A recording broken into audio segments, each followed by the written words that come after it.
ओम शांति। 20 दिसंबर 2021। आज बाबा की साकार मुरली है। बाबा ने कहा, मीठे बच्चे, तुम जो भी सुनते हो उस पर विचार सागर मंथन करो तो बुद्धि में सारा दिन यह ज्ञान टपकता रहेगा। प्रश्न है, यहाँ का कौन सा हुनर नई दुनिया की स्थापना में काम आएगा? उत्तर है, यहाँ जो साइंस का हुनर है जिससे एरोप्लेन, मकान आदि बनाते हैं, यह संस्कार वहाँ भी साथ ले जाएंगे। यहाँ भल ज्ञान न ले, लेकिन वहाँ यह हुनर साथ जाएगा। तुम अभी सतयुग से लेकर कलयुग अंत तक की हिस्ट्री जियोग्राफी जानते हो। तुम्हें पता है ना कि इन आँखों से जो कुछ पुरानी दुनिया का देखते हैं वह सब अभी खत्म होना है। गीत बजा है, तूने रात गवाई सो के, दिवस गवाया खाए के। ओम शांति। बाप बैठ बच्चों को समझाते हैं, हूबहू जैसे 5000 वर्ष पहले समझाया था वैसे फिर भी समझा रहे हैं कि पुरानी दुनिया का विनाश और नई दुनिया सतयुग की स्थापना कैसे होती है। अभी है पुरानी दुनिया और नई दुनिया का संगम युग। बाप ने समझाया है, नई दुनिया सतयुग से लेकर अब कलयुग अंत तक क्या क्या हो रहा है, क्या क्या सामग्री है, क्या क्या देखते हो। यज्ञ, तप, दान, पुण्य आदि क्या करते हैं।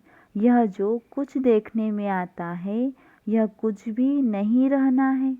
पुरानी दुनिया भी चीज रहने वाली नहीं है। जैसे पुराना मकान तोड़ते हैं तो उसमें जो मार्बल के पत्थर आदि अच्छी चीजें होती है वह रख लेते हैं, बाकी तोड़ फोड़ कर देते हैं। तुम बच्चे जानते हो यह पुराना सब खत्म होना है, बाकी यह जो साइंस का हुनर है वह काम रहेगा और वह काम में आएगा और कायम भी रहेगा। तुम अब सब जानते हो यह सृष्टि चक्र कैसे फिरता है, सतयुग से कलयुग अंत तक क्या क्या होता है। यह साइंस भी एक विद्या है, उनसे एरोप्लेन, बिजली आदि सब कुछ बने हैं। पहले यह नहीं था, अब बना है। दुनिया तो चलती रहती है। भारत है अविनाशी खंड, प्रलय तो होती नहीं। यह साइंस जिससे अभी इतना सुख मिलता है वह हुनर भी वहाँ रहता है। सीखी हुई चीजें दूसरे जन्म में भी काम आती हैं, कुछ न कुछ रहता है। यहाँ भी अर्थक्वेक जहाँ होती है तो फिर जल्दी में सारा नया बना देते हैं। वहाँ नई दुनिया में विमान आदि बनाने वाले भी होंगे। सृष्टि तो चलती ही रहती है, यह बनाने वाले फिर भी आएंगे। अंतमति सो गति होगी। भल उन्होंने यह ज्ञान नहीं है, परंतु वह आएंगे जरूर और आकर नई नई चीजें बनाएंगे।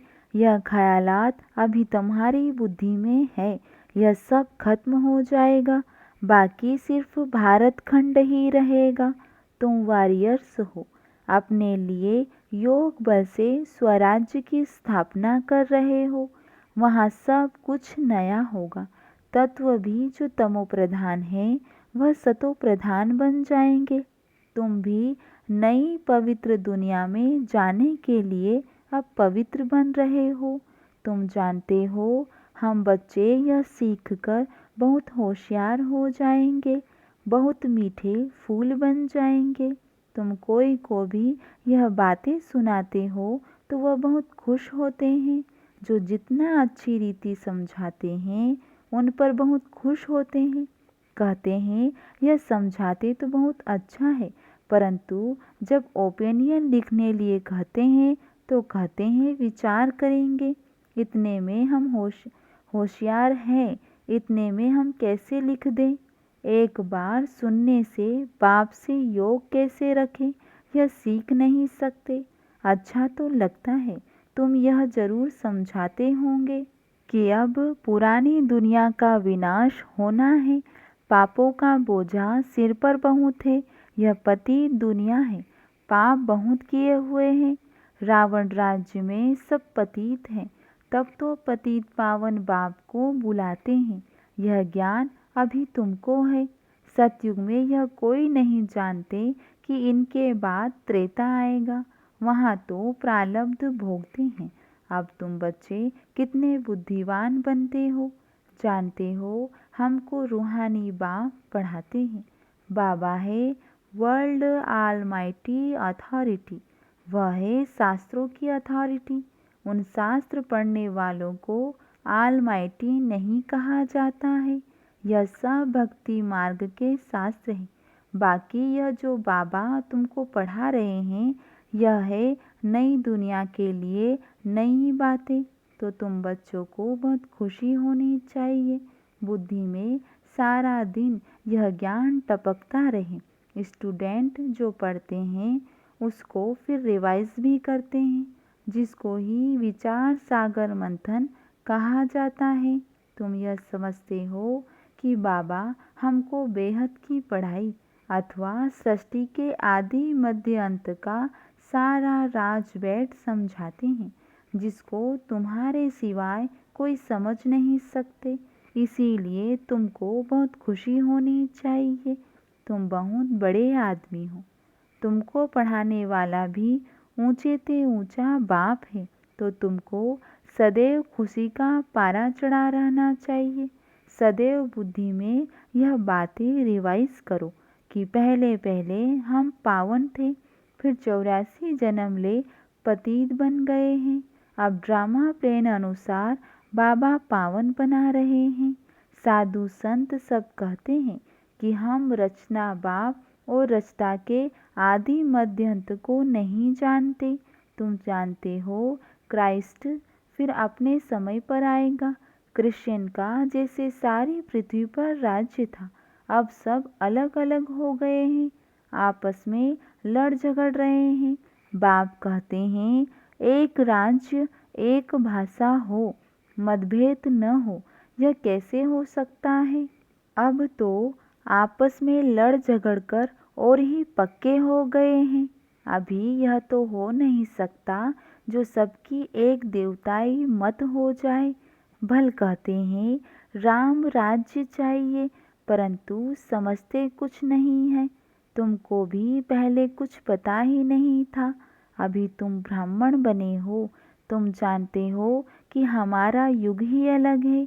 इस संगम युग पर ब्रह्मा मुख वंशावली ब्राह्मण धर्म की स्थापना होती है। तुम ब्राह्मण हो, राज ऋषि, तुम पवित्र भी हो और शिव बाबा से राज्य प्राप्त करते हो। वह योग रखते हैं ब्रह्म से, एक बाप से नहीं रखते। कोई किससे रखते, कोई किससे, कोई किसका पुजारी तो कोई किसका। यह किसको पता ही नहीं कि ऊंचे ते ऊंचा कौन है। इसीलिए बाप ने कहा है यह सब है आसुरी संप्रदाय, तुच्छ बुद्धि, रावण के मुरीद हैं। तुम अभी शिव बाबा के बने हो। तुमको बाप से वर्षा मिलता है, नई दुनिया सतयुग का। बाप कहते हैं हे आत्माएं, तुमको अब तमो प्रधान से सतो प्रधान जरूर बनना है। इसीलिए सिर्फ मुझे याद करो। कितनी सहज बात है। गीता में कृष्ण का नाम डाल दिया है, फिर उनको द्वापर में ले गए हैं। भूल तो सारी की है, भूल भी भारी हो गई है, परंतु यह बातें उनकी ही बुद्धि में बैठेंगी जो स्थायी यहाँ आते रहेंगे। मेले में आते तो ढेर हैं, उनमें से देखो सैपलिंग कैसे लगता है। अनेक धर्म वाले आते हैं, उसमें भी जास्ती हिंदू धर्म वाले आते हैं, जो देवी देवता के पुजारी होंगे। आपे ही पूज्य, आपे ही पुजारी, इसका भी अर्थ समझाना पड़ता है। मेले प्रदर्शनी में इतना अधिक समझा नहीं सकते। कोई तो 4-5 मास आते हैं, समझते हैं, कोई थोड़ा अच्छी रीति समझते हैं। तुम जितने जास्ती प्रदर्शनी मेले आदि करेंगे उतने बहुत आएंगे, समझेंगे ज्ञान बड़ा अच्छा है, जाकर समझे। सेंटर पर इतने चित्र नहीं होते हैं, प्रदर्शनी में बहुत चित्र होते हैं। तुम समझाते हो तो अच्छा भी उन्हों को लगता है, परंतु बाहर जाने से माया का वायुमंडल है, अपने धंधाधोरी में लग जाते हैं। अभी यह पुरानी दुनिया खत्म हो, नई दुनिया बनेगी और बाबा हमारे लिए स्वर्ग की बादशाही स्थापन कर रहे हैं। नई दुनिया में हम जाकर नए महल बनाएंगे, ऐसे नहीं नीचे से महल निकल आएंगे। पहली पहली मुख्य यह बात निश्चय करनी है कि वह हमारा बाप भी है, टीचर भी है। मनुष्य सृष्टि का बीज रूप है, उनमें सारी नॉलेज है, तब तो महिमा गाते हैं। ज्ञान का सागर, वह बीज जड़ होता है, वह बोल न सके, यह चैतन्य है। बाप ने तुमको सारी नॉलेज दी है जो औरों को अच्छी रीति समझानी है। मेले व प्रदर्शनी में ढेर आते हैं, निकलते कोटों में कोई है। 7-8 दिन आकर फिर गुम हो जाते हैं। ऐसे करते करते कोई न कोई निकल आएगा। समय थोड़ा है, विनाश सामने खड़ा है। कर्मातीत अवस्था को पाना है जरूर। पति से पावन होने के कारण याद बहुत जरूरी है, अपनी संभाल करनी है। मुझे सतो प्रधान बनना है, यह चिंता लगी रहे, क्योंकि सिर पर जन्म जन्मांतर का बोझा है। रावण राज्य होने से सीढ़ी उतरते ही आते हैं, अब योग बल से चढ़ना है। रात दिन यही फिक्रात रहे कि मुझे सतो प्रधान बनना है, और सृष्टि चक्र की नॉलेज भी बुद्धि में चाहिए। स्कूल में भी यह रहता है कि हम फलानी फलानी सब्जेक्ट में पास हो जाए। इसमें मुख्य सब्जेक्ट है याद की। सृष्टि के आदि मध्य अंत का भी ज्ञान चाहिए। तुम्हारी बुद्धि में सारा सीढ़ी का ज्ञान है कि अब हम बाबा की याद से सतयुगी सूर्यवंशी घराने की सीढ़ी चढ़ते हैं। 84 जन्म लेते सीढ़ी उतरते आए, अब फट से चढ़ जाना है। गायन है ना, सेकंड में जीवन मुक्ति। इस जन्म में ही बाप से जीवन मुक्ति का वर्षा लेकर 100 देवता बन जाएंगे। बाबा कहते हैं, बच्चे तुम ही सूर्यवंशी थे, फिर चंद्रवंशी, वैश्यवंशी बने, अभी तुमको ब्राह्मण बनाता हूँ। ब्राह्मण है चोटी, ऊंचे ते ऊंचा परमपिता परमात्मा आकर ब्राह्मण देवता क्षत्रिय 3 धर्मों की स्थापना करते हैं। तुम जानते हो अभी हम ब्राह्मण वर्ण में हैं, फिर देवता वर्ण में आएंगे। बच्चों को रोज कितना बुद्धि में ज्ञान भरते रहते हैं, जिसको धारण करना है, नहीं तो आप समान कैसे बनाएंगे। सूर्यवंशी घराने में बहुत थोड़े आएंगे जो अच्छी रीति पढ़ेंगे और पढ़ाएंगे। इस समय तुम्हारी गतमत दुनिया से बिल्कुल न्यारी है। जैसे कहते हैं ईश्वर की गतमत न्यारी है। तुम्हारे सिवाय कोई भी बाप से योग लगाते नहीं हैं। प्रदर्शनी में आते हैं, फिर चले जाते हैं, वह बन जाते हैं प्रजा। बाकी जो अच्छी रीति पढ़ेंगे पढ़ाएंगे वह अच्छा पद पा सकते हैं। फिर तुम्हारी यह मशीनरी भी जोर भरती जाएगी। बहुतों को कशिश होगी, आते रहेंगे। नई बात को फैलाने में समय तो लगता है ना, और फैलनी भी है। बात नई है तो फैलने में समय लगता है। चित्र भी फट से बहुत बन जाएंगे। दिन प्रतिदिन मनुष्य भी वृद्धि को पाते जाते हैं। तुम जानते हो यह जो बाम शादी की लड़ाई लगेगी, फिर क्या हाल होगा। दिन प्रतिदिन दुख अपार होता जाएगा। आखिर यह दुख की दुनिया खत्म होगी, टोटल विनाश नहीं होगा। शास्त्रों में गायन है, यह भारत अविनाशी खंड है। तुम जानते हो हमारा यादगार हूबहू आबू में है, उस पर समझाना चाहिए। वह है जड़ यादगार।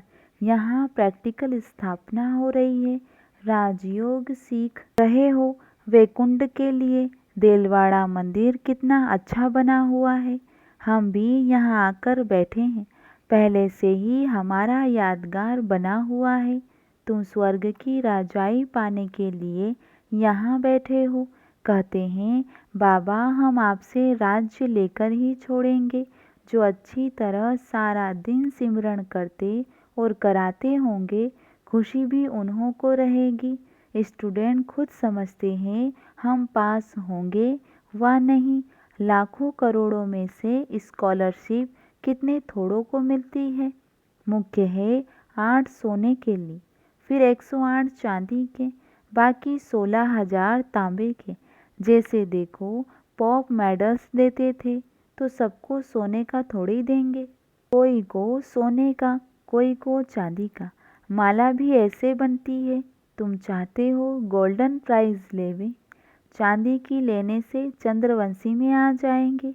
बाबा कहते मुझे याद करो तो विकर्म विनाश होंगे और कोई उपाय ही नहीं है। यही फुरना रखो पास होने का। लड़ाई का थोड़ा जास्ती हंगामा होगा, फिर जोर से पुरुषार्थ करने लग पड़ेंगे। इम्तहान के टाइम स्टूडेंट भी गैलप करने पुरुषार्थ में लग जाते हैं।